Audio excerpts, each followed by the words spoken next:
This is the Entrepreneur Kickback. All right, let's try this again. And boom. Yo. Yup. I'm here with Dan Gotit. Is that it? Yeah. Dan Yeah, Gotit? definitely. And got it on all platforms. Hit me. All right. For sure. This is the homie. You know, normally I'll seek out people, you know, and I do see you as a mentor, first and foremost.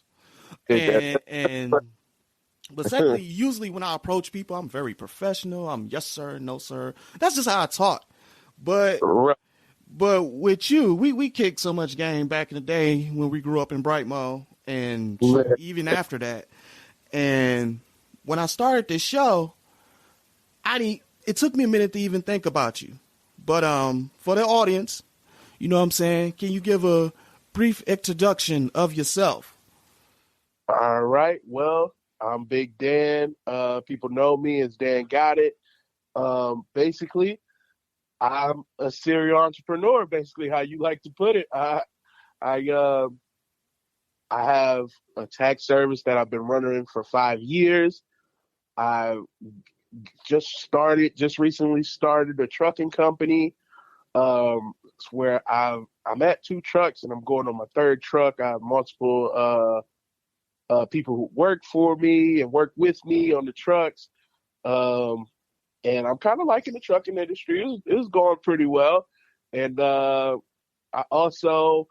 manage artists, rap artists. You know, you may know some, Rocky Bad, Risk Taker D-Boy, YBM Jimmy. So I work with rap artists. Also, I have a luxury shirt brand, which is called Gourmet Thread. You can check out Gourmet on thegourmetclothing.com or at Gourmet Thread, Gourmet_thread on Instagram. You know, you could get to all links, even through my page on Dan Gotit. You link straight through. So yeah, basically I've just put my foot in multiple doors and just, you know, enjoy life. You sound very happy, sir. Yeah. You sound very happy. What inspired you to have so many different lanes? Like, you know, I hear some people, they start a business and they just focus on one thing. What was the purpose or the inspiration, if you will, for you to hit on so many different angles? So I would definitely put it on quality of life and freedom. I love the quality of life of being able to do what you want to do every day. Like whatever you want to do, that's what you do that day. You know, as anybody, I got certain responsibilities I got to take care of, but I have so many partners and people who work with me that it's like I get to do whatever I want any day. So that very much motivates me to keep pushing. And the number one person that I looked up to growing up was Dame Dash. And I know maybe other little boys and girls didn't look up to that range. I just turned 30 in November. November 7th. So I was probably like, when Dame Dash was around, I was probably like 8, you know, when he first came out. But I just seen the quality of life and the freedom he had with starting multiple businesses, from clothes to rap and movies. And like, he looked like he was having so much fun doing what he wanted to do every day. Like that was like my number one motivator of like how I wanted to live my life. And that's just kind of what I stuck to as I got grown. So yeah, I would definitely put it on Dame Dash. Dang, that's it. Just Dame Dash. Okay. Let's break down a few of your businesses here. Okay. So, how did you get into the tax business? So, at the time, I'd say it was around like 2010. I had a friend, Illumide Olifoy. People, you know, affectionately know him as Loom. Him and his business partner, David, they were in college at the and people were telling them when they were working for a lady who did taxes, and she said they get $50 a person who they brung into her tax service. So as college students, they're going to work hard and bring as many people in there as possible, get their $50. So they, eventually they realized, like, dang, if we've given her, she giving us $50, how much is she making? And they ended up started making a tax service, the tax guys get max tax, and they franchised it out later. Like, so I had to grab a service from them, and they taught me the game, showed me the game. It was just something that I wanted to do. I was at a point in my life where I wasn't doing what I wanted to do. I was, just kind of following the humdrum, which is nothing wrong with having a 9-to-5 at all or nothing like that. I don't want to make it seem like that's the wrong thing to do. But I was just following the same old routine, and it was something that I didn't enjoy. So, I was at a plant. I was probably there like 6 years. I was still doing a bunch of odds and ends and DJing on the side. And, I've still done businesses the whole time.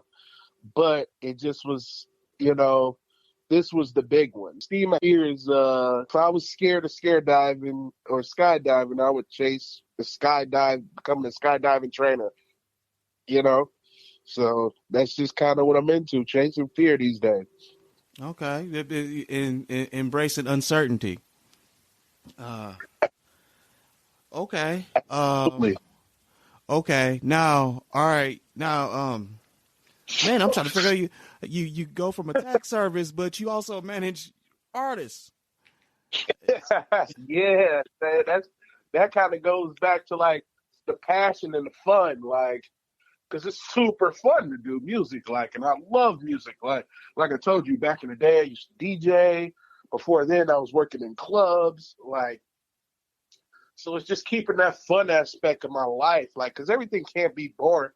Life is like full of balance, Mm-hmm. So it's like I had a music blog while I was working at the plant, which I was running it for a while. It was called The Kings of Spotify, and I would basically go around picking artists who had a song that nobody would hear because maybe they were unsigned or unknown, but I would pick them because their song was like phenomenal.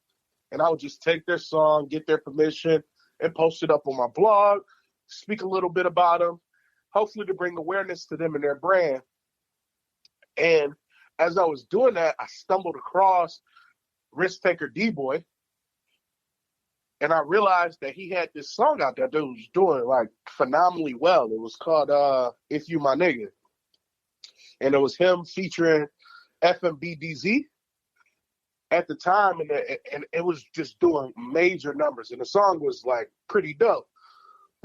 So I hit him up, and I seen, I just talked to him for a while, and I was realizing that he didn't have a lot of his paperwork and a lot of his, business end taken care of. I asked him just simply like, hey man, who's your manager? Like, who's managing you? What are you, what are you doing as far as like an actual plan, or are you just making music? And he told me he just, he's striving at music, but he doesn't have an actual plan. And so it was just kind of like the perfect storm, an easy window for me to get in there and help him get a plan and help him move forward in his career. And ever since then, it's been like straight up. Dang. I wouldn't Yeah. So, yeah, music is definitely the fun aspect of my life, Yeah, I seen your Instagram. It looked like you had a lot of fun sometimes. I'm like, I ain't gonna lie, I was a little jealous sometimes. I was a courier at some point. Now look at your Instagram, and I'm in a car like delivering like organs or some shit.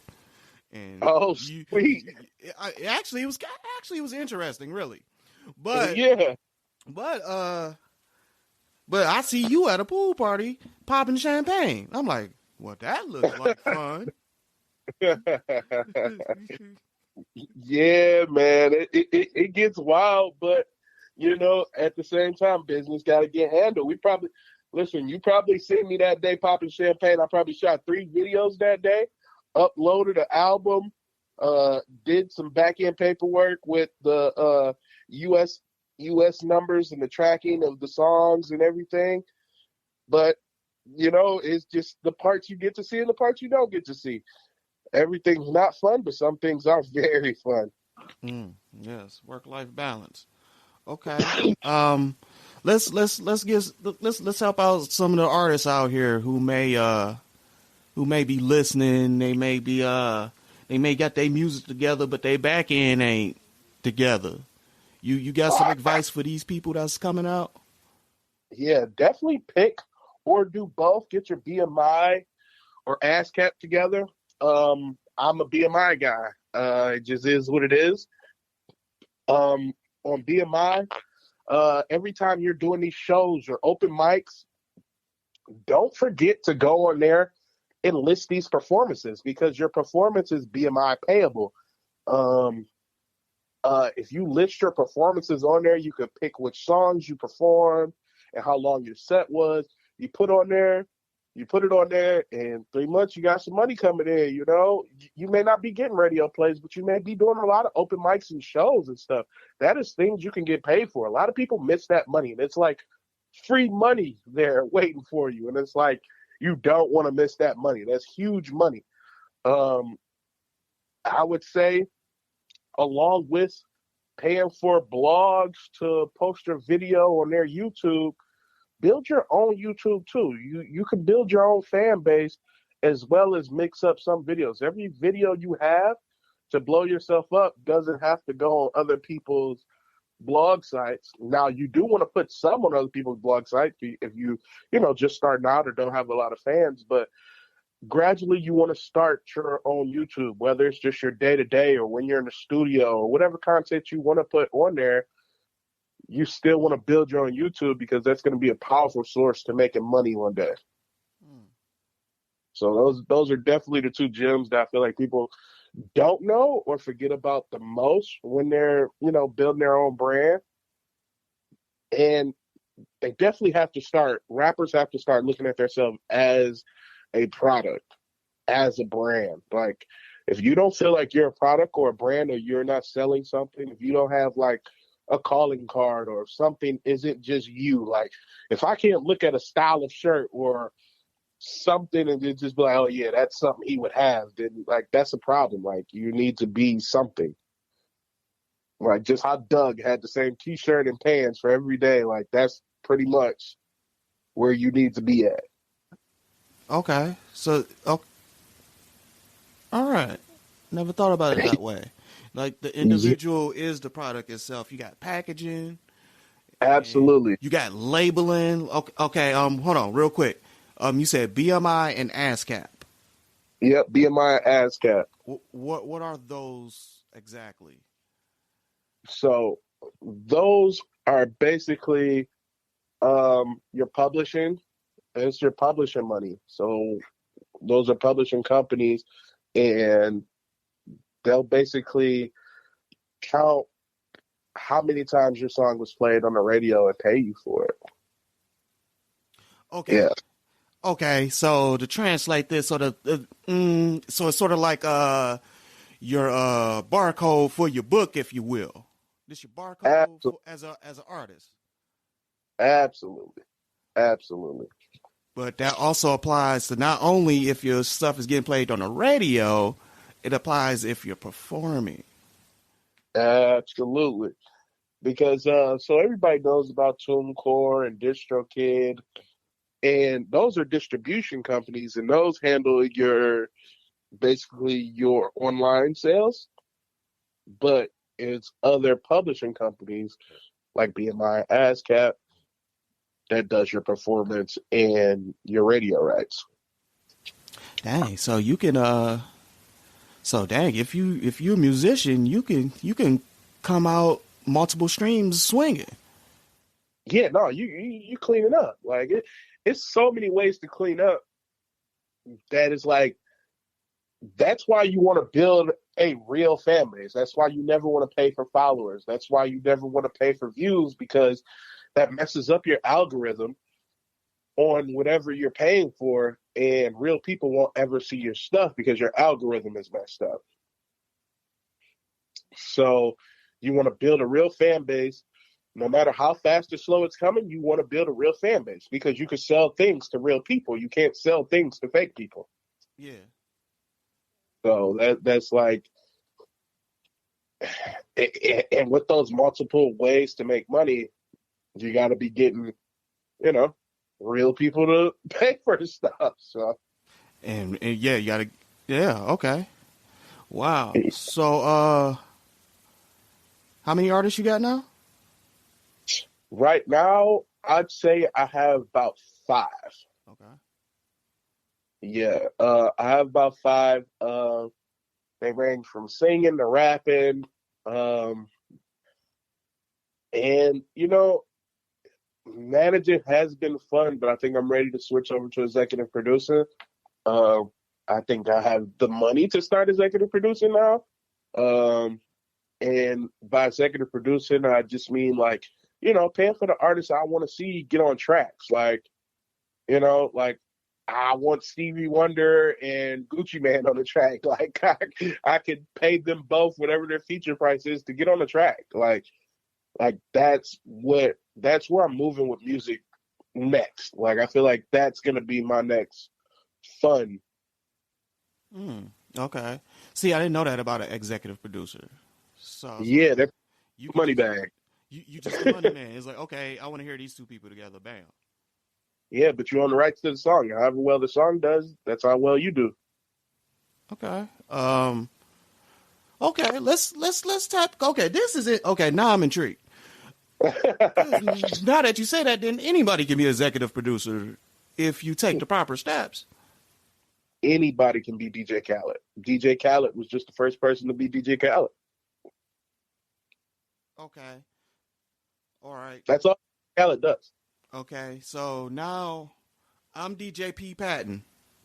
Absolutely. So shoot, I'm trying to get my company back end set up properly so I can start hunting for artists. What steps do I need to take to get that process going? Well, you would first create your LLC and everything. You know how to do that, I'm guessing. Pick your name, create your LLC, get your EIN number. So you get those things. You want to get your Duns and Bradstreet together. All your regular business setup.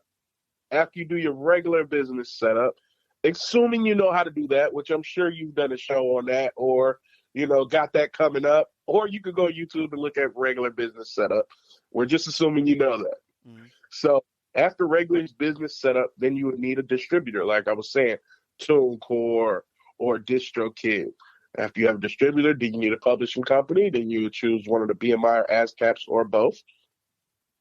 And then from there, you'd set up your own YouTube, and you would go for it pretty much. Besides, you would need to know who you want to engineer all your tracks. You need to know which producers you want to produce for you. You need to know what artists you want to pick. You need to get some contracts ready, or have a entertainment lawyer be prepared to make contracts for you, because you do want contracts written in a lot of these things that you're paying for, because it's going to be a lot of money being shelled out. So you want an entertainment lawyer to make contracts for you. And if you don't, you can always go Rocket Lawyer, and, everything ain't got to be big and perfectional. You could, make your own contract on there. Just make sure you're doing everything properly. As far as with business, like me, I don't like to do any half-ass business. Like, that's super not cool to me. So, and, anybody you see on your way up, you're going to see down. So if you get the fucking people early, don't worry, it'll come back to you.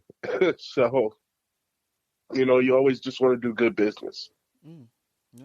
Okay. Bars. He told y'all. Yeah, but if you follow those steps, like just putting it together piece by piece before you start, you would be on the golden track to success, honestly. Because at that point, now you're just, picking artists, producers, and, bringing the track to your engineer. And once your engineer finishes, then you upload it, and you upload it in your publishing company, and you put all the rights and get everybody their paperwork, and your track's out. And whether you want to pay a radio station to promote your music or a DJ on the radio station, wink, wink, because you don't always have to pay a radio station. That's the way around things. You can always have a DJ in your pocket. But I will also make sure you get clean and dirty versions for everything. I don't care what you do. Always get a clean and a dirty version, because radio cannot play dirty versions. Yeah, so you miss half your audience if you fail to do that. Yeah, still nobody has a bigger listen than radio. It's weird, but they don't. Okay. So do you have to form let's say you're the executive producer, should you form a publishing company and a distribution company, or do you keep those one company? No. You keep it all one. It's all one thing. Okay. Yeah. Okay, that's just the process of, okay, got your publishing, we got our distribution, now you got your publishing, your distribution, your product, now we can send it out. Absolutely. You ready to go. And that goes back to what you're saying, keeping things within reach. Yeah, absolutely. Absolutely. Keeping everything within reach. And I feel like managing has been fun. It has been an experience. It has taught me things. It has opened a lot of doors and let me meet a lot of people and a lot of artists. And it's just, I'm at a point where it's time for like the next level. It's time for me to get a promotion in music and see what's going on further and just become more of me. I don't want to get tied down as being the manager, the guy who works for, the guy who does stuff for. I need to be the guy. Well, you did the leg work, so I can't see why not. Yeah, that's everything. Doing the leg work. Okay. So, yeah, but that's music. The long and the short of it, for the most part. If anybody has any questions, don't forget you can hit me on Instagram at Dan Gotit. And just DM me. I'll answer any questions you got, whether you're an artist. I'm sorry, I'm not taking on any new clients at the moment, but if you have any questions on how you should go about something, I will definitely answer them for you for free. You don't have to worry about me trying to charge you for anything. Oh, y'all better listen to him. Free game. Always take free game. Yeah. Always. Now, you broke down the executive producer.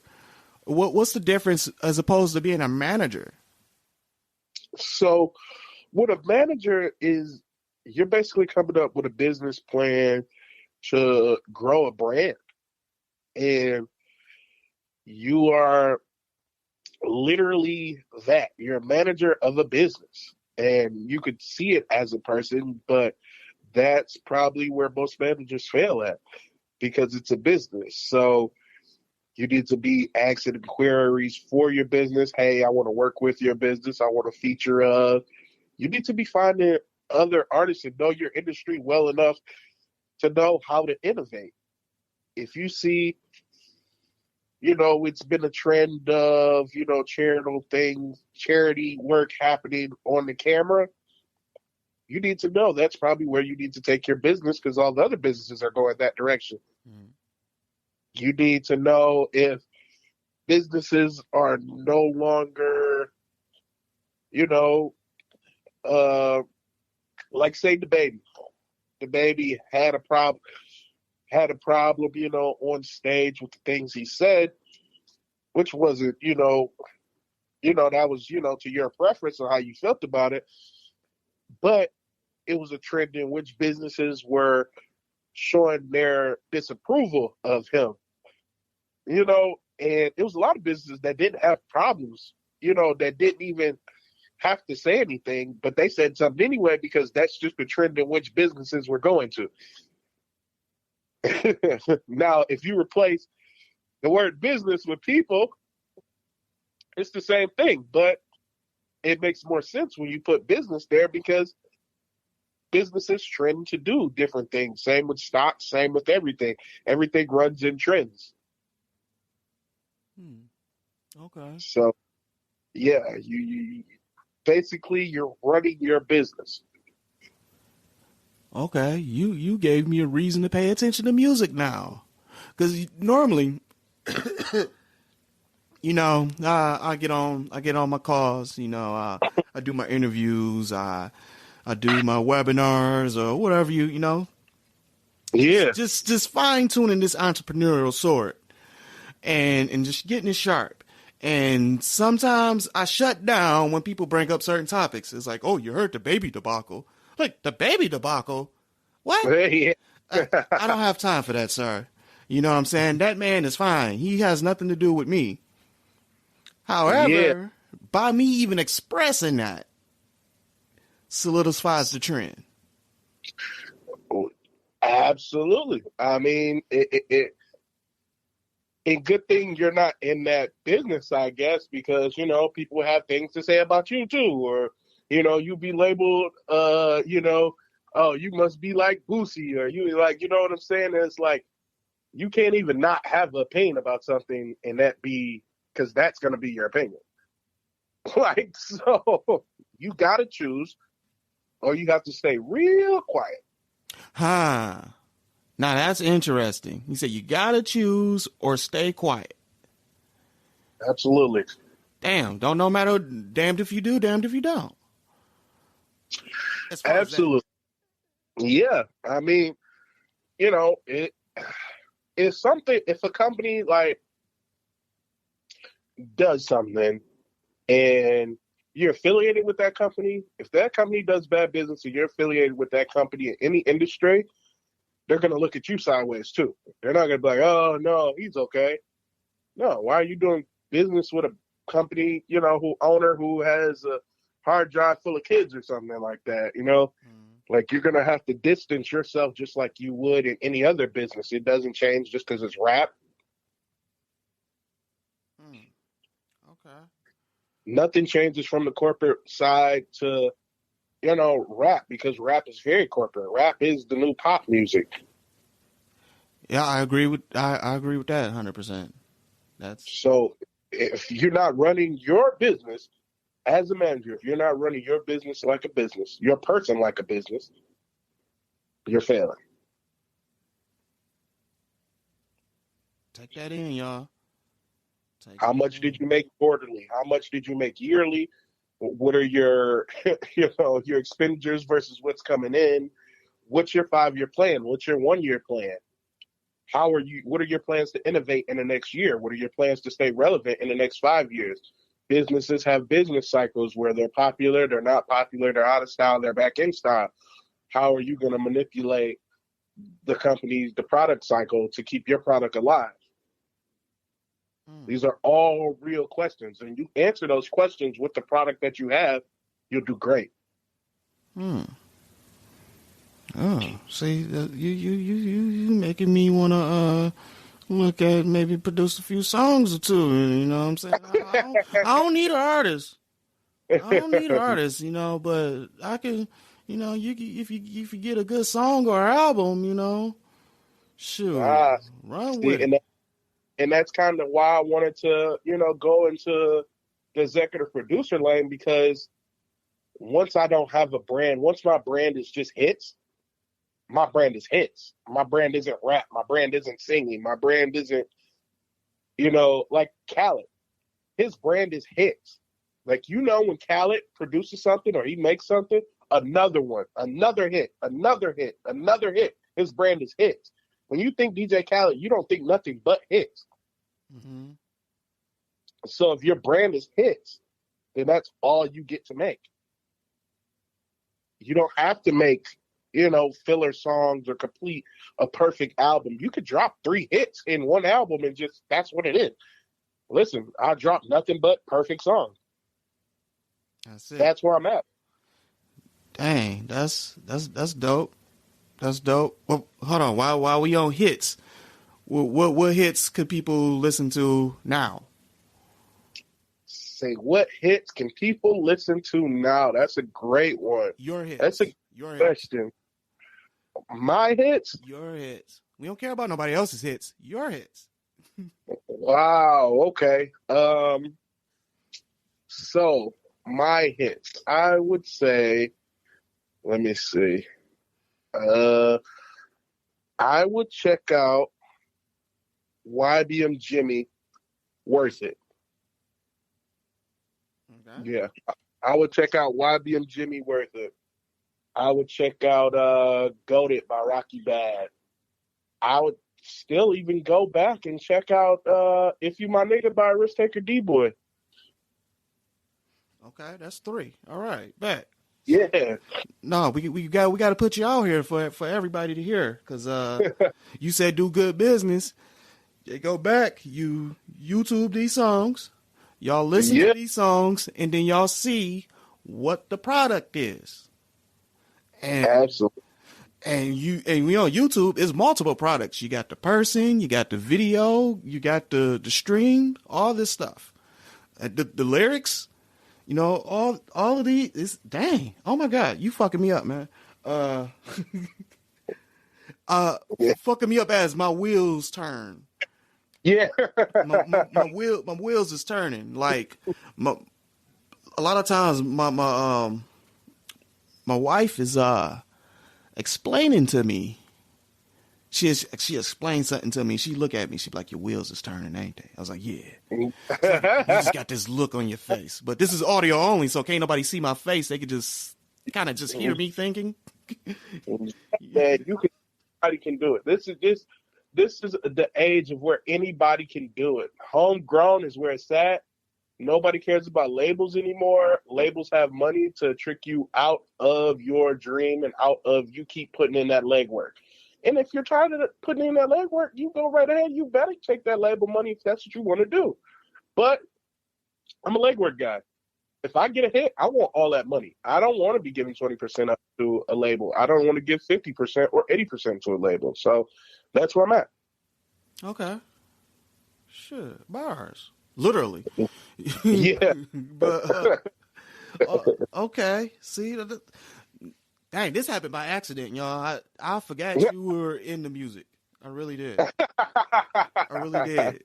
You know, as I was preparing for this episode, I was just actually use this to catch up too, because I know you was multifaceted. But yeah. Let's see.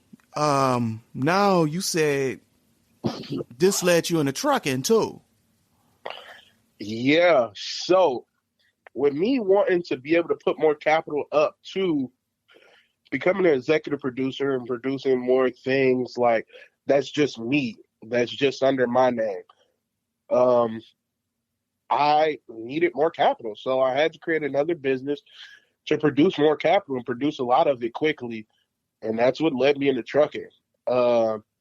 Trucking is the new gold rush. Like, if you're looking for a lot of capital quickly, if you got, 30, 40, 50,000 just sitting and you want to make 10 grand extra a week or 11 grand extra a week, it's probably in your best interest to look into the trucking industry. If you don't have that money sitting around, it's best to look into dispatching trucks. It's money out here for you in the trucking industry, no matter who or what you're trying to do. Okay, you say if you don't have the truck, you can dispatch too. Yeah. You basically just set up your dispatching company online. And once you register with the drug and alcohol or DOT, the government DOT that's in your municipality, then you would go ahead and they have lists of trucking companies online. You could go down the list and just call every day and ask them if they're looking or need a dispatcher. Excuse Yeah. And with that free list of trucking companies who sign up for their DOT every day, these are brand new companies. They may need dispatchers. So you call every day. If you're hustling, you can get a lot, and I mean hustle. If you hustle, you can get a lot of trucks under your belt, and dispatchers make anywhere from 6 to 11% a load. So these loads are paying, you know, anywhere from 1,500 to $8,000 a load. And so, you do the math. If you get 10 to dough, you don't own anything. Dang. Ooh. Okay. Let's, well, oh, God damn it. Okay. Okay. All right. Patent dispatching. First three steps I should take if you decide I want to go down the dispatching route. Normal business setup. Mm-hmm. After you do your normal business setup, then you would file and register with the DOT in your municipality.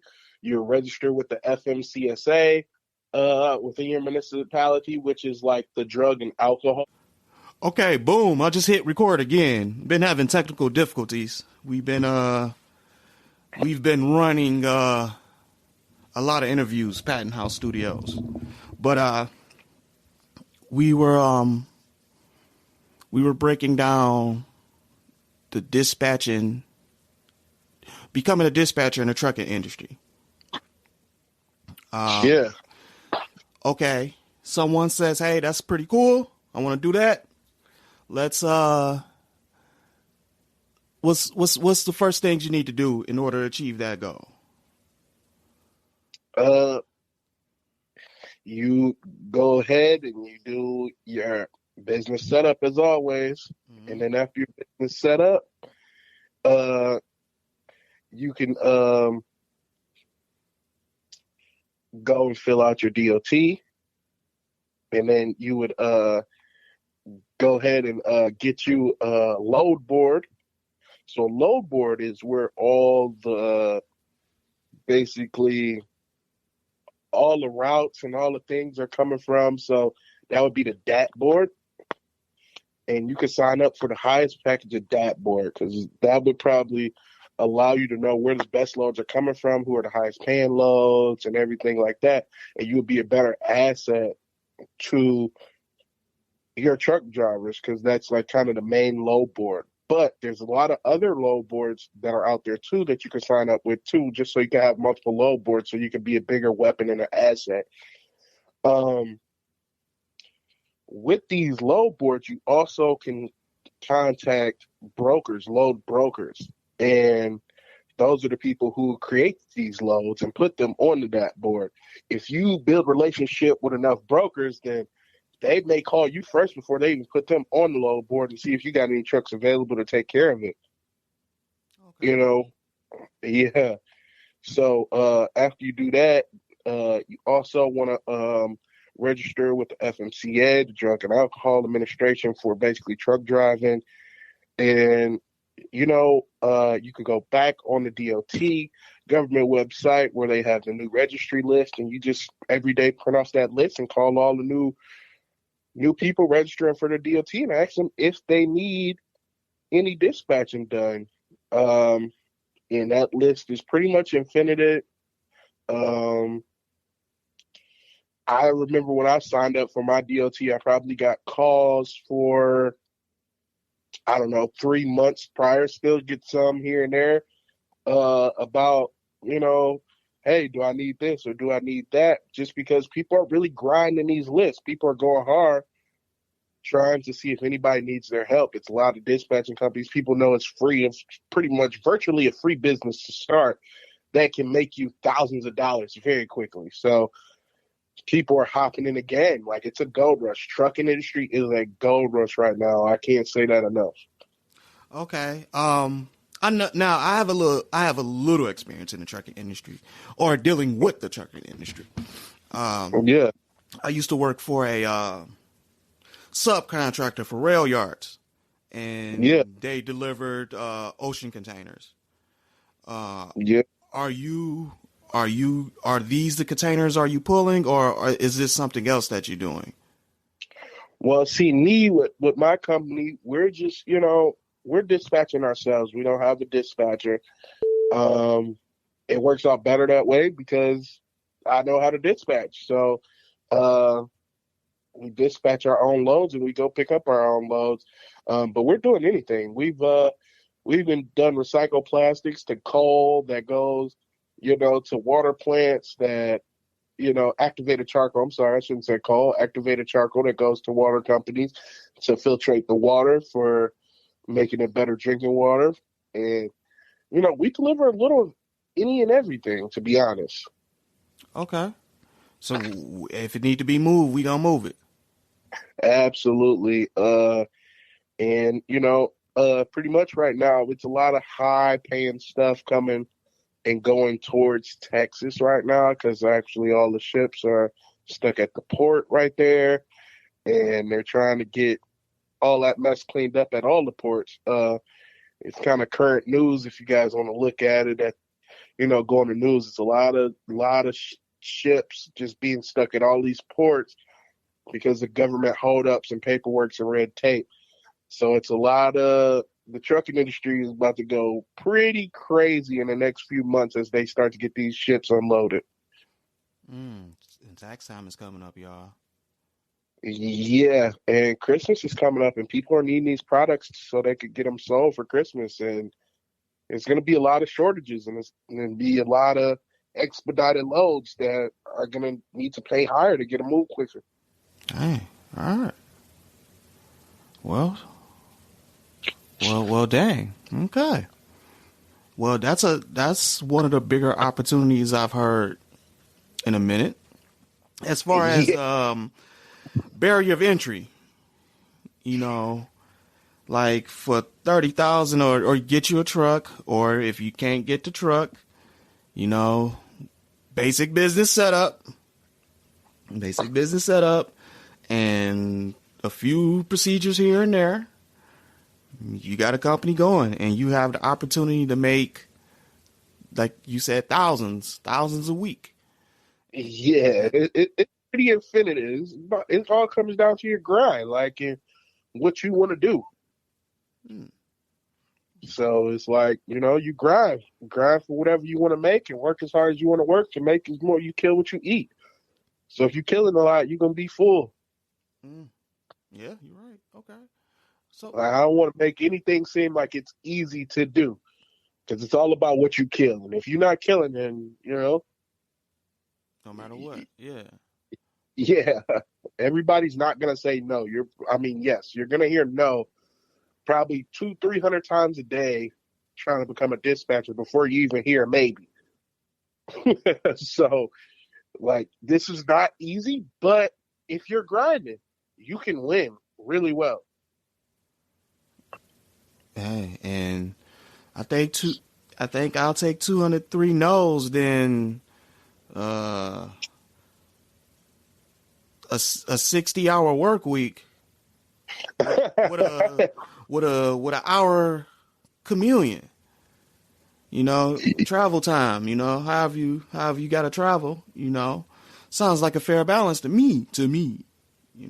For sure. It's just me. I hope this resonates with someone, and they say, "Hey, you know what? I'm about to look into being dispatcher. Let me double down on this here, or let's spark the idea of doing some research." Anybody who's listening, this isn't a show where I tell people what to do or we're telling people what to do. We're trying to inspire you to think, research, then execute. Absolutely. I'm big on that. And don't ever chase like the quick buck, because you went back to this, like just doing what makes you happy. And if you do that, it all comes into place at the end if you keep grinding and you keep killing. Yeah, I never feel like I'm actually working ever. Even when I'm driving the trucks myself, because I actually went to go get a CDL to drive trucks myself. I actually feel like I'm on vacation. Like I'm just driving to the vacation. Sometimes you got like a 34-hour layover because of your ELD, your time clock. You're only allowed to drive like 70 hours a week, and you have to sit down for a 34-hour reset. So once you do your reset, after 7 days of work, you're in these cities wherever you choose to stop at. If you're dispatching yourself, say, I chose to stop in Houston last time. So I spent the weekend at Houston, had a ball for the weekend, like literally enjoyed my entire 34-hour reset because I was just hanging out in Houston. I got family members and friends, and I went to clubs and everything. Like, so it literally is just a big party. Make it work for you. Yeah, yeah, pretty much. I heard this. Someone say, build your business around your lifestyle. Absolutely. Yeah. I'm no wife, no kids, so being on the road is perfect for my lifestyle. Yeah. But if that's not perfect for your lifestyle, I mean, you could do local trucking. It's still a lot of local opportunities around. A lot of things need to get moved, believe it or not. Okay. All right, man. You got so much to cover. Like, okay. Because, we talked about taxes. We talked about music, trucking, and now you're in apparel now. Absolutely. Okay, let's go down to apparel because I feel like every business owner I run into, 75% of them are in apparel. Yeah. I would say a lot of people feel like it's easy because it's mostly just your brand, like your own personal brand. A lot of people do have personal brands. I necessarily don't have one, but I feel like I'm kind of building one. But, a lot of people, they'll put, it's pretty easy to buy blanks. It's really just another form of hustle. You buy blanks, you put your name on it or phrase or whatever, and you sell them. You buy blanks for $10-15. You sell them after you add your name for $40, $50, $60. It's a good hustle. It keeps you going. If that's the road you wanted to go down. That's not necessarily the road I wanted to go down because I didn't really want to hustle clothes. Shirts and dress shirts ended up being like, well, I've always designed clothes, so it was more so in the passion lane for me and some part of creativity that I just had to get out of just like my soul. I feel like just to for my mental health, just having to get my creativity out. And so I chose not to do hoodies and t-shirts and sweatpants that I could just print a name on. That's kind of why I chose dress shirts. And I feel like it's been a problem anyway because I'm at all these places and I see all the time where these women are in heels, they're in dresses, they just look gorgeous, and they're dressed pretty well. And then it's a guy standing next to them in a $300 t-shirt. And it just, it don't matter how much that t-shirt costs. Like, it's not going to look as good or feel like it's not going to feel like it fits when this woman is wearing a dress and high heels. Like, it just doesn't look right. So that's kind of where I kind of felt like I should just create the next wave of clothes and just get to the point where I wanted to make dress shirts, like that are for the club, that are for going out, that aren't just like plain white and plain black to, put under a suit. Like, a lot of guys don't want to wear a whole suit, and that's why streetwear is winning. So I'm kind of making streetwear button-ups, luxury streetwear button-ups. Everything I make is, silk feeling, Everything has an awesome texture to it. Okay. What was the barrier entry to getting into that? Honestly, it was I would say even doing your regular business setup, before you pick a name, I would say go and look for a domain first. Go and look to see if the domain is available. Go and look to see if your brand already exists. Your brand name that you're picking already exists before you do your business setup. Once you find a name that doesn't exist, once you find a name that's unique to you and a domain that works for it, then you finish your business setup and you can do your copyright on your logo or your trademark on your name, and you get going, honestly. After you find out what product you want to use, you could go the blank route, you could go the cut and sew route, you can go any way that you feel like your vision is, allowing you.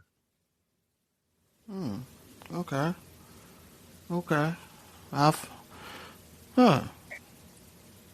Shit. Yeah. Yeah. I mean, but a lot of people do like the hoodies and t-shirts. It's like, it's an easy lick, man. It's easy to make money with it. It's easy to keep going with it. Even for, like, say if you wanted to do some patent, t-shirts, patent studios t-shirts, just for people who want to support, that's easy money to make. You know what I'm saying? Like, it's branding. It helps with branding. It helps with everything. You getting paid to market. Absolutely. They're walking billboards. Yeah. That was like my pitch for the t-shirt brand I have, was that it's a walking billboard. But Absolutely. I started pushing back on it because I'm trying to figure out what's the real need of it. What's the need? Yes, you kind of got to have a need, or you kind of just let it be some extra that just helps your business. Like, okay. So, like, I felt like it was a need, and so I created it. But if there was not a need for what I was doing, and I just wanted to do it, just to have some shirts that said Dan Gotit on it, or Got It Crew, or you know what I'm saying, I would do that too. Yeah. Okay. Just give me some perspective. I may have to revisit. I may have to revisit my position on that. Yeah. Maybe I just have to articulate it better, or maybe add something to it. Yeah. I mean, it maybe not. I mean, simple is better in a lot of places too. Like, less is more. It's so much out here that you can win with. So it's just like, I guess that's kind of the moral of the story of what I'm doing, just in life. Like, it's so much to win with. Why just stop at one thing? Okay. Yeah. So. Yeah, because then that goes back to what you were saying earlier, like, oh, when we were kids, go to school and you just do this, and that's it. Yeah. Like, and that's what you do, and you just pay your bills and do that, and that'll be it. All right. Yeah. And you get to retire when you're 7 and live off 40% of your income. Or 20% of your income, like, that you accumulated over your life, and that's it. And that's constantly being taxed. And I feel for these people during the COVID, during this time. I really feel for those people who's in that position. They may be getting ready to retire, and now we about to deal with hyperinflation. I'm sorry, we're dealing with hyperinflation. Yeah, the bubble should bust around next year, the year after. 2022, you should be definitely ready to buy properties and stocks. Everything's going to be down 10, 20, 30%. And those are the buy triggers. If you don't know anything about stock, if the stock is down 10, 20, 30%, it's go mode. If properties are down 10, 20, 30%, it's go mode. So if you don't got money, you should be saving your money to be able to hop in a lot of these places. If you're not in the stock market next year, it's probably going to be the time to hop in. Everybody should be gearing up to get ready. And if you're not ready, you should probably be looking for something that's recession-proof, a recession-proof type business to get into, whether it is digital real estate like podcasts or YouTubes, or like you should be getting ready for something, some type of recession-proof business. Say, let's get ready for the pop. We should make that a series. Yeah, definitely. It's gonna happen. Everything's going up too much. People are not working. People are getting these loans and everything, and things aren't getting paid. So, gotta be ready. Okay. Well, see, that's some gems. Okay, so I'm a big mindset guy. I've read, because at first, when I first started my journey, you get clicked on the entrepreneurship, right? With most people, it's Rich Dad, Poor Dad that did that. Right. And again, if y'all haven't read that, read that book, please. Absolutely. You can go to the library and borrow it. It's everywhere now. But after a while, I needed something more technical, tangible. And then once I got that, I went back to my mindset. And I forgot where I read it from. But I read it, if you don't have your mindset in check, you're going to succumb to someone else's. Absolutely. Yeah. So, yeah. So with that made me, I'm mindset every day now. You know what I'm saying? No matter what, I'll make sure that I have this, because the entrepreneurship it's a spirit, if you will. And number one, you got to have belief. You got to have positivity, and you got to have competence. Yeah. So that's my advice. What will be your advice as far as keeping that mindset powerful? I would say it a little bit more informally than you. I would just say it like you have to have a lot of not giving a fuck in you. Like, okay. Who cares what they say? Who cares what they think? This gonna work, and I'm doing this. Like, that's the only thing you need to say to yourself every day. This gonna work, and I'm doing this. You don't need to negotiate with yourself in your head, like, oh, I'll do it tomorrow, or I'll try next week. Stop negotiating with yourself. Like, why is it's you talking to you? Why are you negotiating with you? I'm doing this. And it's gonna work. That's the only thing you need to say to yourself. Okay. So that's just where I would go with it, as a mindset thing. That's it. I'm gonna do this, and it's gonna work. That's it. Hey, there you go. There you go, y'all. There you go, y'all. What? Man, this has been fun. This has been fun as hell. This is the funnest episode I had thus far. Nah, dang, appreciate it. Man, this has been real fun. But I know you are a very busy man. Yeah, obviously, for sure. Obviously, y'all see how many you see what he doing, or you hear what he doing. But closing out, how can they reach you again? If they want to check out your artists, or maybe they have questions about anything that we've may covered this episode, how can people reach out to you? Hit me up on Instagram at Dan Gotit. Hit me up on Twitter at Danny Gourmet. You can check me out on Instagram again. Check out the brand on gourmet_thread. I'm sorry, I always mess that up. And I'm just Dan Gotit. You hit me up. I promise I'll respond back to you. I'll get back to you as quick as possible. I'm around. All right, man. That's Dan Gotit. Good brother. Thank you so much. Appreciate your time. I love you, brother. We must do this again. Yeah, for sure. I love to talk to you in a year's time to see how many trucks I own and how many stores Gourmet is going to be at. Right. There we go. Because now when we come back, we're going to revisit and we're going to see where you at. Yeah, for sure. Yeah. And hopefully, and you know what? Honestly, hopefully I got 0 trucks. And I say that just because I want to license on a bunch of trucks, and I want to have a trucking company without owning any trucks myself. I want other people to own the trucks and do the work. Use more partners. Yeah. There you go, man. Hey, I learned a lot in this, man. It's been eye-opening. Yeah, for sure, man.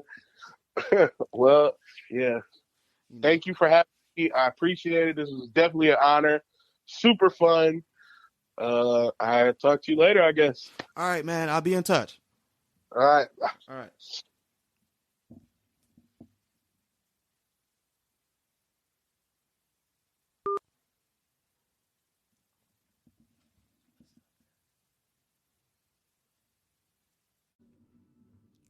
Like to thank you guys for kicking back with us. If you want to connect with us on social media, you can follow us on TikTok, Instagram, and Facebook at The Entrepreneur Kickback, all one word. We also building out a YouTube channel. You can follow us on The Patent House on YouTube. You can also catch me on Twitter. If you want to hit me up on Twitter, I'm at Podcaster Patton on Twitter. I'm also on Clubhouse. If you want to hit me on Clubhouse, you can hit me at PPatton248 on Clubhouse. Also, if you want to check out our website, theentrepreneurialkickback.com. Right now, you can listen to the show, and it also connects you to all our social media and our links.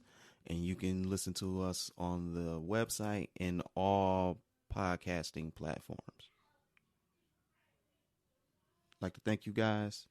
Peace.